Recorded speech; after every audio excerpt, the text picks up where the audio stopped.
कोल्हापूर शेती उत्पन्न बाजार समिती कोल्हापूर, श्री शाहू मार्केट यार्ड कोल्हापूर या बाजार आवारावरती नियमित गुळाची आवक सुरू आहे। या ठिकाणी गुजरात राज्यामध्ये ज्या व्यापाऱ्यांनी खरेदी केलेला जो माल आहे त्या मालामध्ये सिंथेटिक गूळ किंवा इतर केमिकल वापरल्या संबंधी एका व्यापाऱ्यावरती गुन्हे दाखल झालेले आहेत। त्या गुन्ह्याच्या अनुषंगाने या बाजार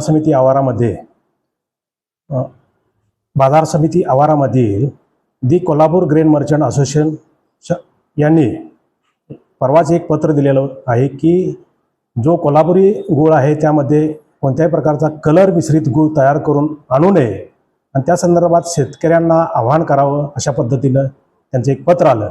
त्या पत्राच्या अनुषंगाने जे शेतकरी गूळ उत्पादक आहेत त्यांना आम्ही या बाजार समितीच्या वतीने कळवण्यात आलेलं आहे। त्याप्रमाणे ते शेतकऱ्यांनी ते मान्य केलेलं आहे की आम्ही कोणत्याही प्रकारचा कलर मिश्रित गूळ बाजार समितीच्या आवारात विक्रीसाठी आणणार नाही अशा पद्धतीने या ठिकाणी समन्वय झालेला आहे। सोमवारपासून गूळ सौदे बंद होणार आहेत अशी व्यापाऱ्यांच्याकडून चर्चा सुरू आहे। या संदर्भात बाजार समिती उद्याच्या सभापती निवडी झाल्यानंतर तोडगा काढण्याची एक बैठक सर्व घटकांच्या बरोबर आयोजित करणार आहे।